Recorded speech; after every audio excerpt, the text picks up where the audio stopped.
Welcome to True House Stories. I am Lenny Fontana, coming out of New York City.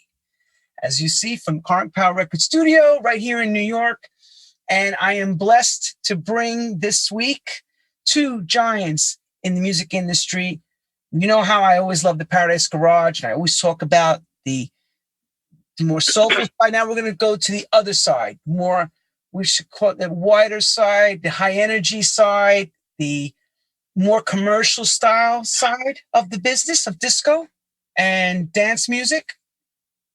Two of these people I revere very highly. Robbie Leslie plays on Sirius XM every week for years. God bless him. He's got a great residency on there, and he keeps the Saint name going strong and Studio 54 with his shows. So God bless him on that. And Marsha Stern, a giant herself, record promoter. She worked in lighting, still works in lighting, design lighting, worked for Light Lab.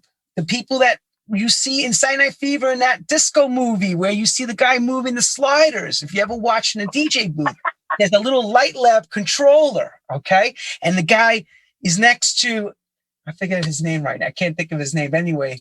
The DJ, the guy's moving a little Light Lab. Looks like a mixer, but it's not a mixer. And you see the spinning lights? She worked for this company that helped design that, okay? And she came into the business as an artist herself and then became a record promoter and got a wonderful job at studio, but she'll tell you all that great stuff.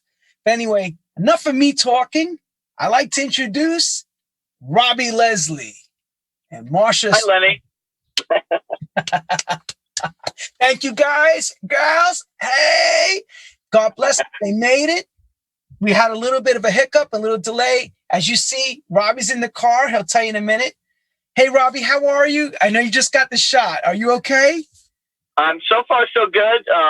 I'm in the holding area after my shot to see if there are any adverse reactions before I actually drive out onto 95 to go home, which is a good idea. Absolutely. So I'm all for it. It was quite a long wait. I expected I would be home safe and comfortable in my office and talking to you on my iMac.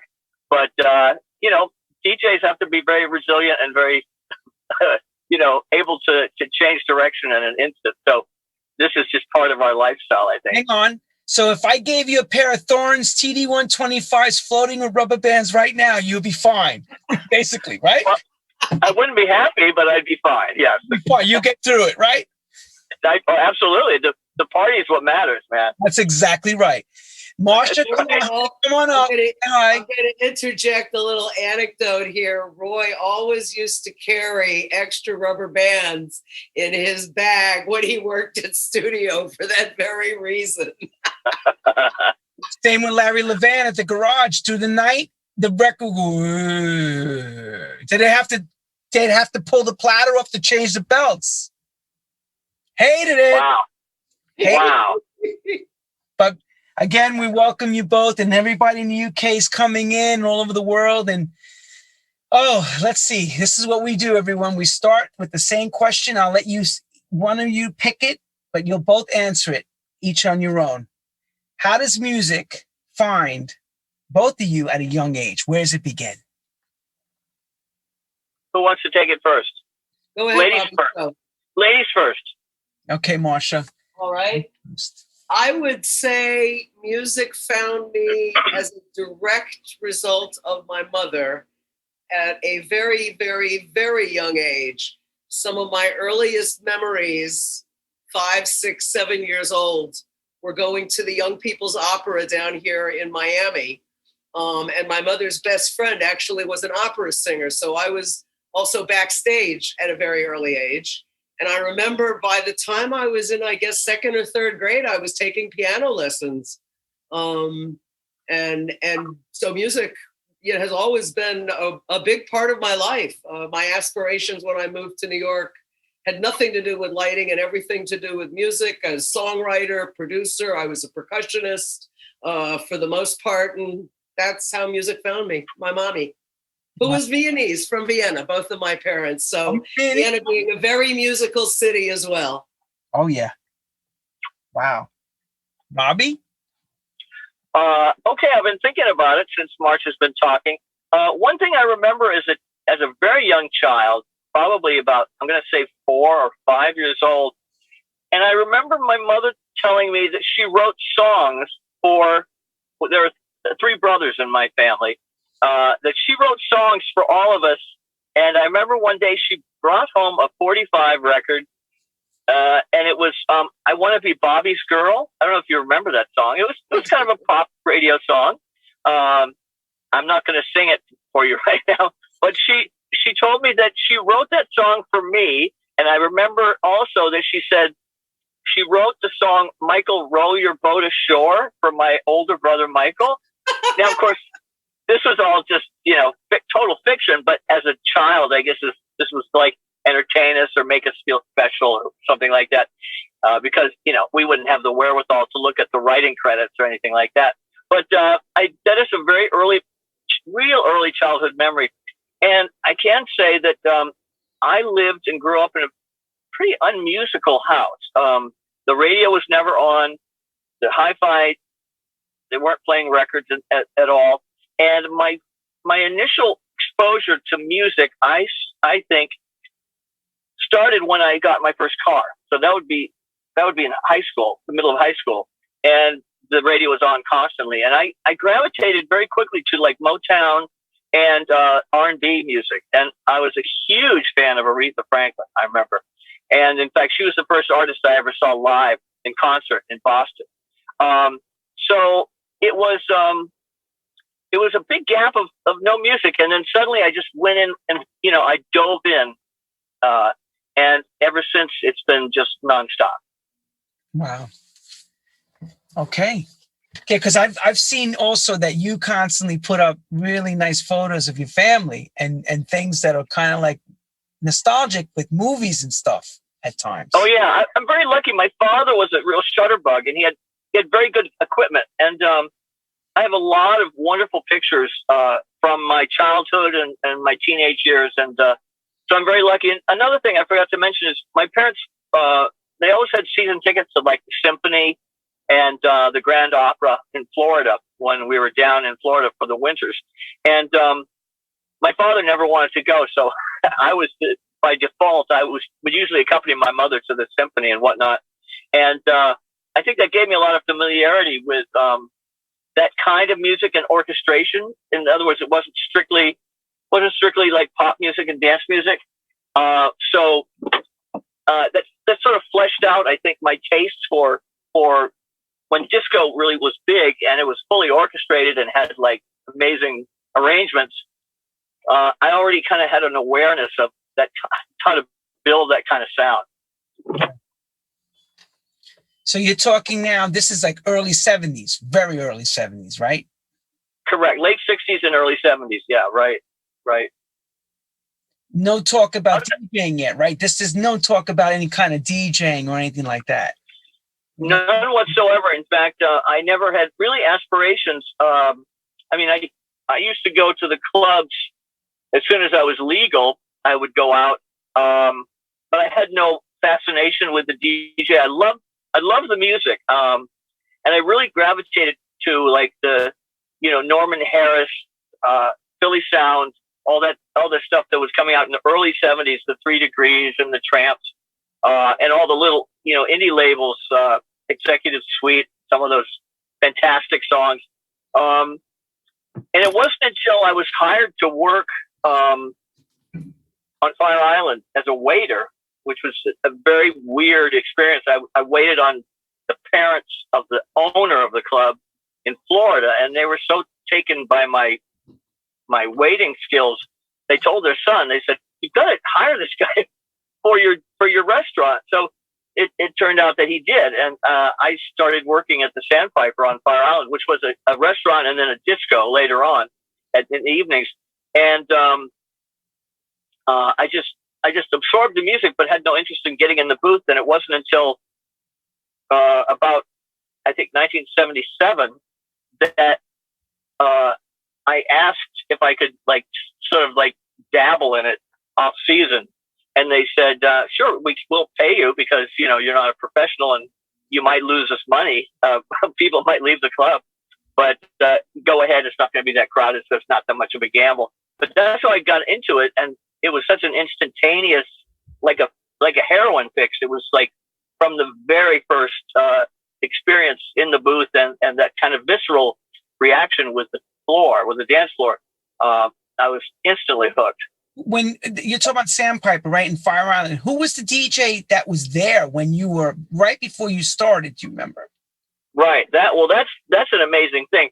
That club has a pedigree, or a reputation as far as the people that work there. It started out with Tom Moulton playing tapes there, and it was a very weird thing that it happened. He was submitting a tape down the street to a place called the Blue Whale, and the guy said, sorry, not interested. And he was waiting for the ferry back to the mainland, and my boss had struck up a conversation with him and said, why do you look so glum? And he explained the situation. And so as it turned out, he handed the tape to my boss and said, well, check it out. Apparently it was, because they had a jukebox at that time. And apparently it made such a huge hit that my boss called Tom in the middle of the night at like 2 or 3 in the morning. It's actually, and he said 4 a.m.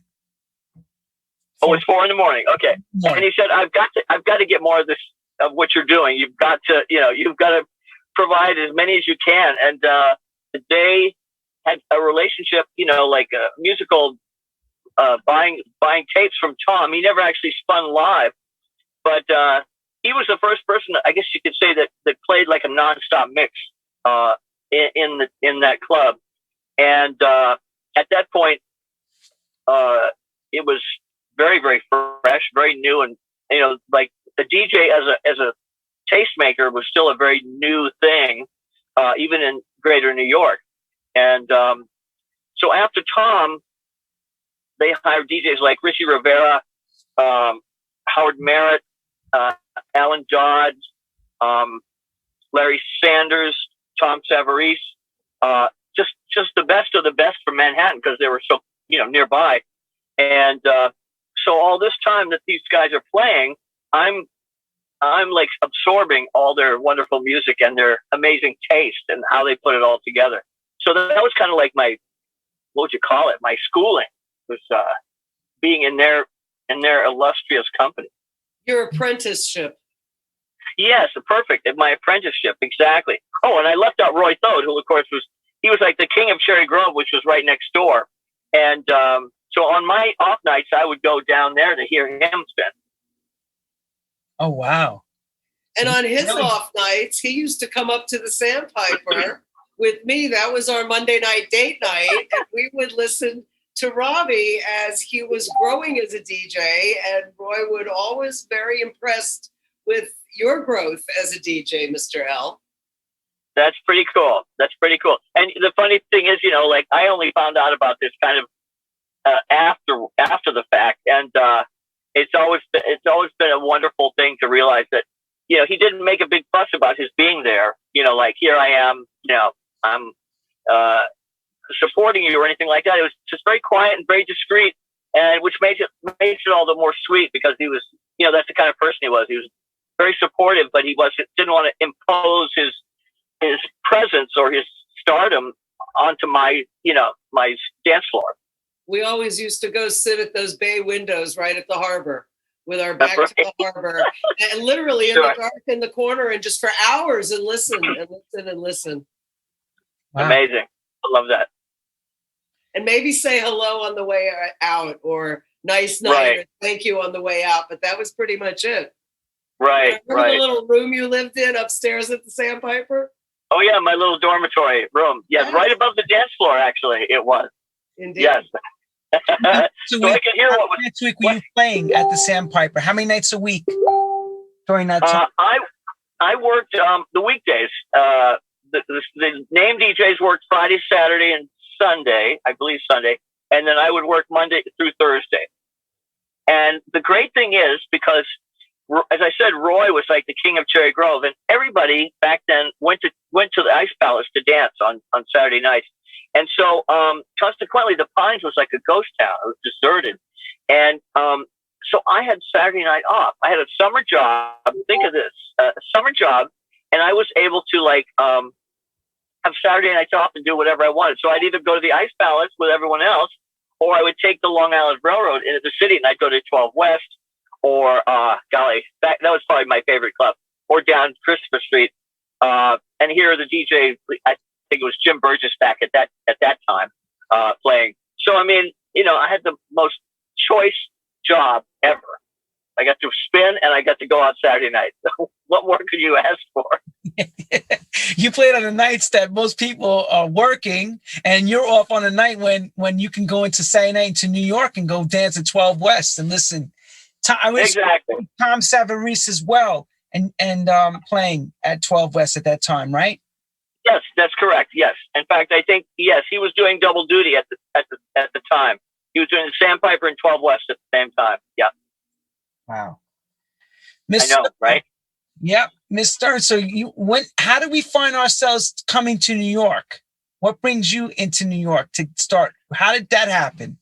What? And why? Yes.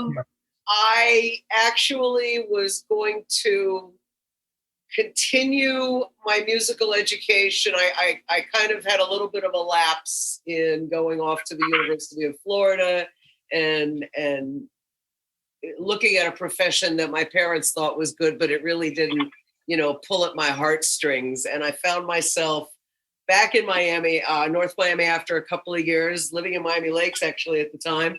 Had taken some music classes at Miami-Dade Junior College, met this really cool guy, Stan Webb, who was teaching me songwriting. And I was taking percussion lessons with a guy named, Frank Garisto. And Frank was teaching a class at Dade, and he had moved down here from New York, retired from his profession. And for a time, he was the drummer for The Tonight Show when it was Jack Parr's Tonight Show in New York City. So he had quite the pedigree, and he was loads of fun, taught me tons of stuff, still have books from him. And at a point, I decided that Miami just didn't have enough. I mean, there was TK Records here. That was pretty much it. So short story is I decided to move to New York because the pool seemed to be larger with record companies. And after about 5 or 6 months, my first jobs in the medical profession, because that's where my schooling was. But then I got a job doing production and doing radio jingles. And then I got a job as a publicist with the Howard Bloom organization. And that was in a building in Manhattan at 65 East 55th Street. And Howard Bloom was on the 5th floor. And on the 6th floor was TK Records. And on the 4th floor was Can't Stop Productions. And the Howard Bloom organization did press for, among other artists we know and love. We had Buddha clients. So we did Melba Moore, her Buddha record. We did Phyllis Hyman, who was on Buddha at the time, pre-Arista. We worked for TK. I guess the first disco group that I really did publicity for was the Ritchie Family. We also had ZZ Top as our client, London Records. Made friends there with Bob Small, who was with London at the time. Also Ray Caviano's twin brother, Bob, who was a booker. He shared one of the offices that was in our floor on the 5th floor. And some of those relationships I have to this day. One of my best friends to this day is Mark Bigo, who is a writer who we met at that first job back in 1977. And that was the beginning of my working in the business of music. And I kind of stopped with the music playing and stopped with the songwriting, but I did ultimately reach my goal of production when I started working with Joe Long on the Midnight Rhythm. And also the productions we did for Parachute and Casablanca Records is the Joe Long Sound. And prior to that, I did promotion. So while Robbie was having his DJing ingenues in Fire Island in the late 70s, I was pushing records for Areola Records. I was pushing records for, Can't Stop, and doing other production efforts before I got into actually music production. So I thought it was pretty choice to have a summer job that let me do the club circuit on Wednesday, Thursday, Friday night. I do the garage and 12 West on Friday night, Saturday morning, hop on a seaplane, go to Fire Island, do the promotion bit on Fire Island, all the clubs out there. And as Robbie said, the Cherry Grove was Saturday night. Friday night, the Pines was red hot. Sunday, the Pines was red hot. T-Dance, red hot. So, I had my records and I did my bit there. Had a few artists perform out there. I think we did Deborah Washington at the Ice Palace at one point. And that kind of segued into lighting. And I'm not exactly sure how that happened, but it did right around 1980. And then, before I ask you the question about the segue into lighting, when you say work the records, so people that are green, that don't understand what that means, the job title really, because I know what you mean, but explain. Well, what we would do, obviously, the record label had artists that they wanted to promote. I'll give you an example. Deborah Washington, she was a new artist. We were breaking her, and we needed to get her music out there and get her known. So my job as the East Coast disco person was to be a liaison to the record pools, to the DJs who worked in the clubs, to either bring them the record or make sure when they got it in the record pool, they knew who Deborah was. We set up a little bit of a mini tour where she went to a couple of clubs. I remember we did a live show with her at the Ice Palace 57. We did a thing at Judy's For the record pool.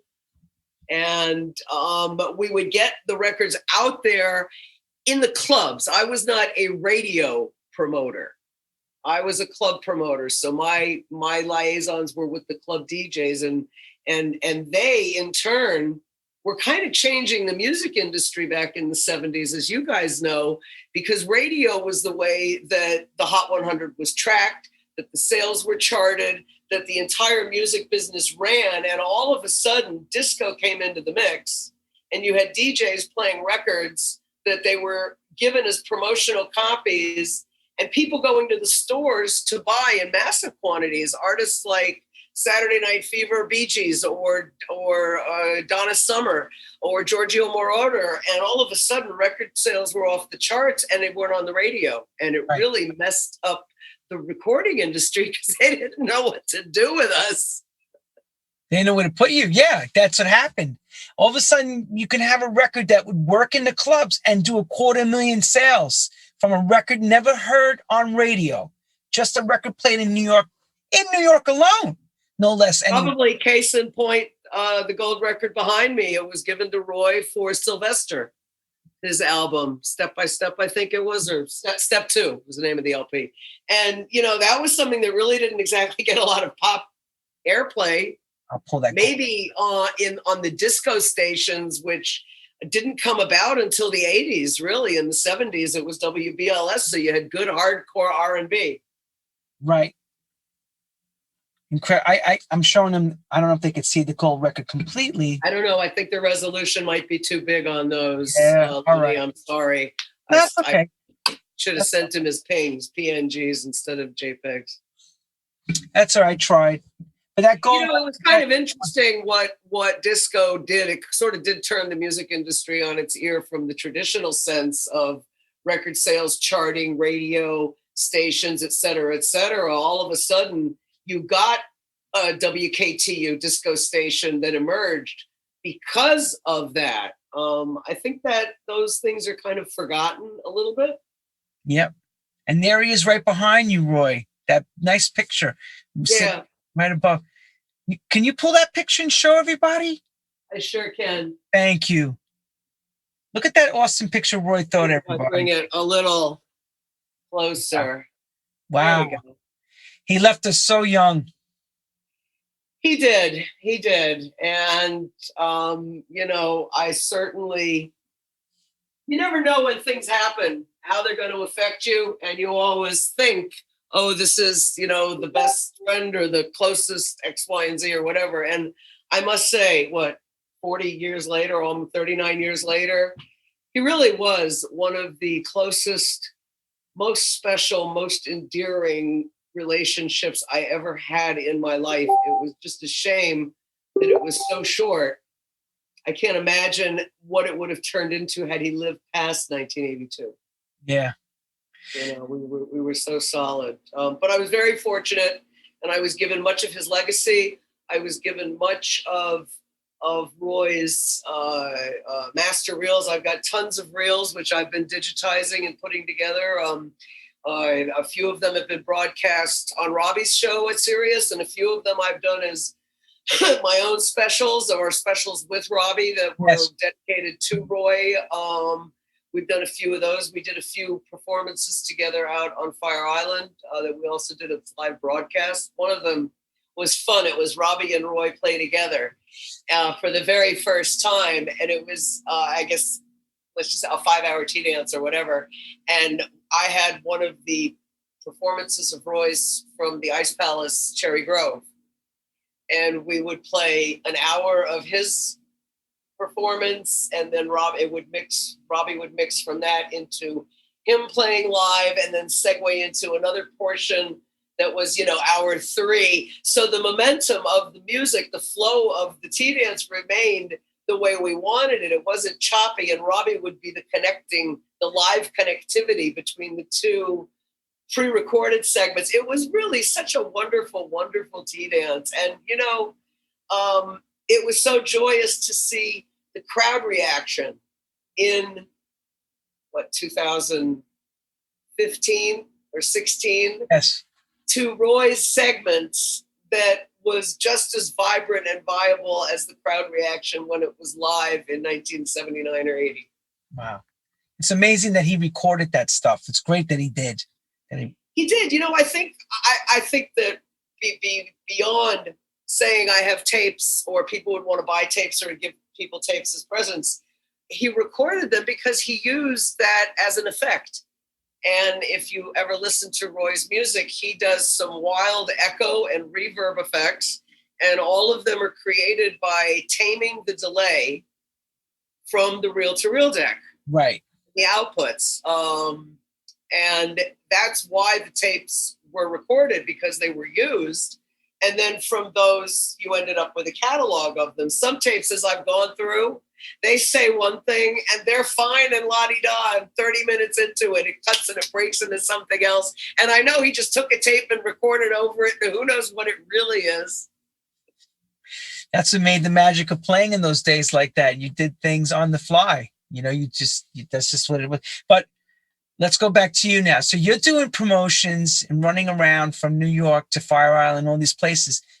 Where's the step that you walk into Clubland begin for you? Like, where does those moves? Where I walk into Clubland, I suppose I probably entered Clubland when I started doing PR, publicity. And Clubland in Manhattan, as you well know, overlaps not only into going out at night to a specific club, but for those of us that are in the biz, and me specifically, there were press parties, there were premieres, there were releases, there was all kinds of stuff. I mean, I remember Mark and I used to joke that we would eat caviar and lobster every night of the week because we were going out to various events and parties every night of the week. It was really quite amazing. I think at the time I was 23 years old, not even 23. I moved to New York just before I was turned 22. So I'm not even 23 years old, going to parties and frou-frou events every night and eating drinking champagne. And it was just surreal. It was absolutely surreal. So that also very easily led to, let's go to studio after, or, let's go to Club X, Y, and Z. I think by the time I actually started working in a club per se, I used to push lights and run lights at a little club down in the Village that had the most amazing DJ Roger, place called The Ring or Cock Ring, depending on what year you were around. And Howard Merritt, I believe, regularly played there on Tuesday nights, and maybe Wayne Scott did on Mondays, and Richie Rivera on Wednesdays, and Phil Alexia. I mean, some of the biggest names, this was their weekday gig. And it was the cutest little club and the cutest little DJ booth.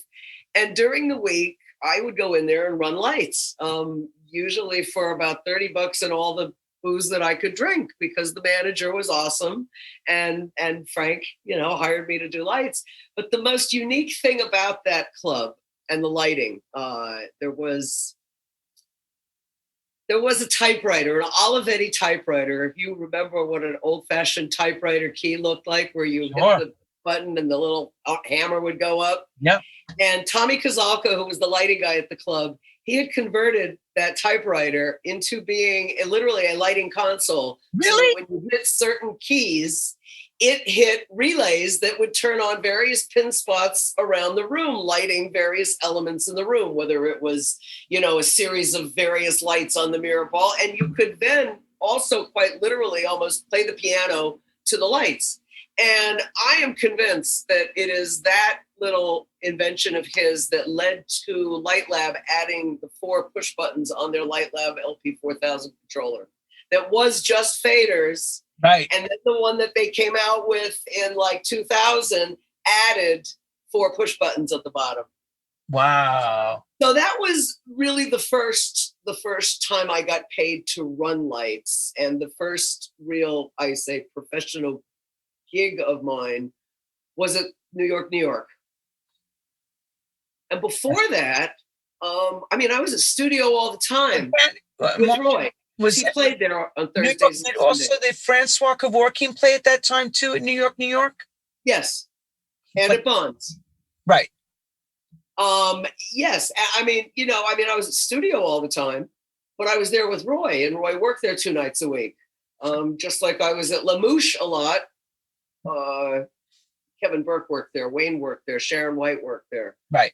Ice Palace 57 again. Being at the clubs, that was part of my job promoting records, was to see to it that the DJs played my records and that I gave them good records. And part of that, as you know, is the relationship between the DJ and the record promoter.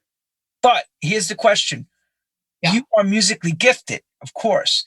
So understanding how to work lights and knowing the music is very key to being a great light person. You know that. Thank you. I think it helps immensely. I've tried to explain it to people over the years. They don't understand this. They don't get it. How important that you know the moves to make to know what a DJ is going to do, because you know musically what needs to be done. So your mind is thinking, how can I make the excitement even greater? That's key.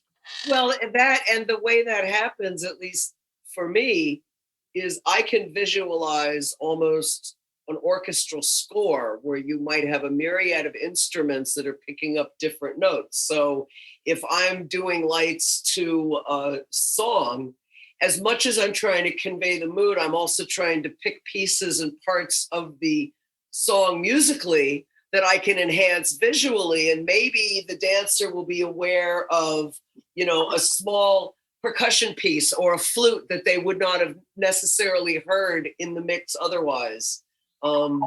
Actually, funny that you say that, and it's true. One of probably the highest compliment I ever got, ever, and the one that is the closest to my heart. I had the pleasure of actually doing lights for Roy once. Oh, really? Okay. And it was at the Saint.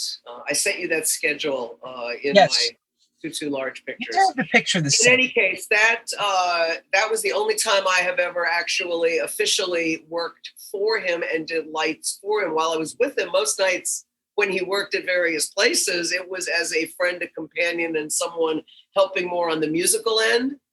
It wasn't as a lighting person. In any case, the Saint gig was really super amazing. And there were some points when I could have sworn he was actually mixing to the rhythms I was creating with the lighting.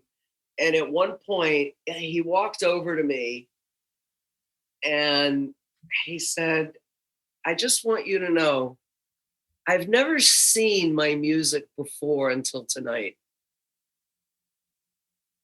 And I've never received such a high compliment from any musician. And I consider Roy a musician, even though he put together pre-recorded music. He was an artist. And I never received as high a compliment for my lighting work as for the musician to tell me that they could see their music." Wow. That is a high compliment. That is a very big compliment. First of all, that room, that lighting system in the Saint is, oh God, the It planetarium was fun. there. It was a lot of fun. And there was a lot of light lab equipment at the Saint. It was fun. And the Star Machine was particularly amusing because you had, I've never flown an airplane, but I can imagine if you're flying an airplane, you're dealing with latitude and longitude and axes and all of these other things. And that's exactly what was on that controller. It was all about, minutes and degrees and latitude and hemispheres. And it was very scientific. Wow. Did you help put that, did you put the Saint, did you do the installation all with the Saint's lighting? Actually, I didn't do the installation of the lighting at the Saint. I did, after the Saint was open, work for Peter Spar and helped to maintain the sound system. Peter designed and installed the sound system at the Saint. And I used to work for Entertech, but I used to help Mark out occasionally, but I had nothing to do with the lighting. That was all Mr. Ackerman, Mark Ackerman, who I'm very blessed was a mentor of mine. Very much so. It was his design for the lighting, and Charles Durrell was the artistic designer overall and did all the fabulous parties. Let's also give her some credit too, because she's at Light Lab, and she told me off camera she was involved with the installation at Paradise Garage, the ring lights. You got to tell us that too, because I'm leading her right to that as well now. Go ahead, girl. Tell us. It was before the Saint had opened. Don't remember the exact year. I think it might have either been 79 into 80 or 80. I was working for Light Lab. I already knew Chris Harms, who was a lighting designer, who actually had won the award I have behind me of Lumen Award for Ice Palace 57. And Chris worked with Light Lab, and I was working in Light Lab, and I knew the guys at the garage, of course. And Joe Zamore was heading the crew and the design that put up the rings. So on the first weekend, it was a regular Friday night, a regular Saturday night. We came into work fresh and early on Sunday morning. And all of the lights had to be taken down and set up and made neat and cleaned and fixed and blah, blah, blah, blah, blah, blah.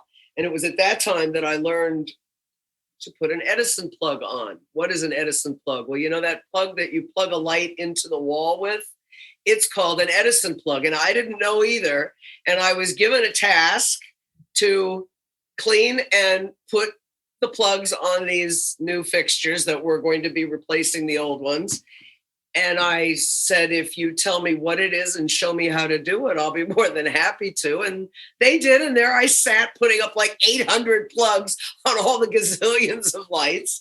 And during that week, was our clean and prep and take everything down week. The following weekend, the garage was open. And there was not a light in the place, save like 4 sconces that were built into the brick wall. And the emergency lights, the exit lights. Everyone who came in got a hard hat and a flashlight, and the crowd was the light show. And it was a fabulous weekend. And we came back again on Sunday morning, and we proceeded to now put up the rings that the new light show was hanging off of and hang everything and mount everything. And the following Friday, when the club opened, we debuted the new lighting system. And that was the first installation I did. That was the beginning of, I guess, by being officially a lighting technician. Light woman, light technician. Wait a minute. So those that know the garage in Larry's booth, he had that second controller right above his turntables that he can pull and start working the lights. I don't think I've ever seen that at any other club except that club. Because Larry liked to be able to, have his thing and do it his way. And if he didn't necessarily like what the light guy was doing, he had a kill switch and he could do his own thing, which honestly, there were many DJs. I remember when Robbie worked at the Sandpiper, there wasn't a light person at the Sandpiper either. You made the hits yourself. You hit the lights when you wanted to do hits. And, Larry knowing what he wanted in that room and everybody literally giving themselves up to Larry's trip. If you went to the garage, you trusted, you put yourself in his hands completely. And if he felt like a blackout was what he wanted at that point in time, damn the lighting person. He hit kill switch. That was it. It was a blackout. Hey, do you remember Chip Bullock? Yes, I do. Do you know that Chip is living in New Delhi, India? Really? Yeah, we're still in touch. He is working, the uber fantastic weddings and the over-the-top events that happen in that part of the world. He's got a huge events business. He sent me some videos and some shots from some of the events he's done that are just amazing. Huge. So he's, after Katrina, he went there and he's doing really, really well. I love that I'm still in touch with him too. It's amazing. Some of these, you wonder what happened to some of these people over the years, because they, not that they disappeared, they just went into different businesses. Different things happened. Disco, I don't know. Unfortunately, a lot of people did disappear, and a lot of we know that as well. Afraid to ask of what happened to so and so, and a lot of people do go into a different sidestep. I mean, I had encountered Chip maybe 10 years after the disco world when he was working in Austin, Texas for High End Systems. So, we kind of sidestep and pivot a little bit, I guess. Not like we've had to pivot with this silly pandemic, though. That's a real pivot. That's a whole different thing. So that was kind of the beginning of doing installations. And then shortly after that, I was asked to do my first lighting design. And so I used people that I knew from that world, both Garage and Light Lab, and did my first design out on Fire Island in 1981. Oh, really? Okay. Pines Pavilion. Yes. What was involved? So you did it. Did you do it as your own subcontractors yourself, or you were still working for someone and designing it? No, it was me. Tom Kazalka from the Ring, from the Cock Ring, was hired to be the technical director and put the lights in the first year they opened, which was the summer of 1980. Okay.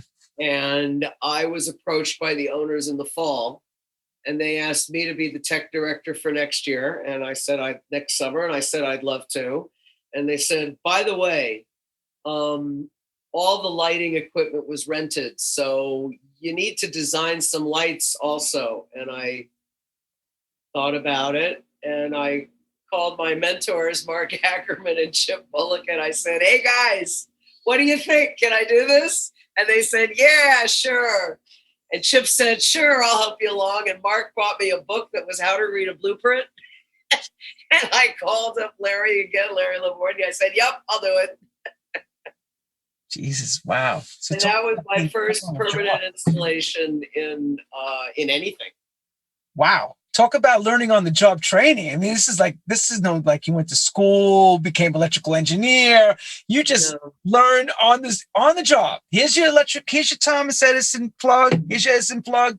It really was, I'm grateful that I had the aptitude to pick up on it, and then, the gumption to run with it once I had something under my belt. But I think that the biggest thing that I've found that's the biggest asset in not just disco, but maybe more that time, maybe not, I don't know. But certainly there was a lot of sharing, at least between the DJs. It was all about, it wasn't as competitive against each other. It was working together to bring the crowd the best. I know in my own experience, if I asked someone how to do something I didn't know how to do, generally they would show me and they would tell me and they could mentor me. And I found that there was a lot of that in the entertainment aspect, whether it's through live events, or whether it was in the disco world, or when I started working in the technical world, which is a little theater, a little off-Broadway, a little, just whatever. And there was always someone to show you and someone to mentor you. Someone to, in later years, lead you to the software that could show you how to draft on your own or whatever. Right. And that's the key, is keeping this art going. That's a big part of it, because a lot of it I find, and we talk about this amongst the DJs now, is that some of it's a lost art. The club owner that spent that money to put that Richard Long or Gray Bar sound system in, say, And to get someone like yourself to come in and design a theatrical true lighting system, that's so far and few between now. They're worried about putting bar lights in and put a $5 stereo in the club. It's crazy. It drives me insane. All of us say it. It's like, there's a term we use in the architectural world that we all have to abide by, and nobody is particularly fond of it. And it's a phase in the design process called value engineering, or the VE phase. And the VE phase is what takes maybe that really cool centerpiece of the room and it whittles it down to a few little down spots or something. Right, you know? right. And that's a lot of what you're describing, Lenny. And conversely, there are a lot of places that are still spending a lot of money in design. I think a lot of what's cool and cutting edge has also changed a lot as technology has grown. As you see the way architecture has embraced a lot of theatrical technology, a lot of video, a lot of stuff that I did back in the 90s that opened the door so that this could happen. You might have a place like a big hotel downtown, like a Fontainebleau, that is redoing, right, and they're spending a ton of money in their club.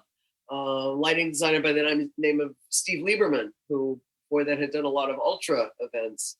He was commissioned to do the lighting design at the big club they built at the Fontainebleau. I forget the name of it, a few years ago. Right. So there you do have examples of people going over the top, but for every one of those, there's probably 20 of the value engineered little clubs and bars where they're getting what I call, nothing wrong with them, I just call them silly disco effects, but they're effective.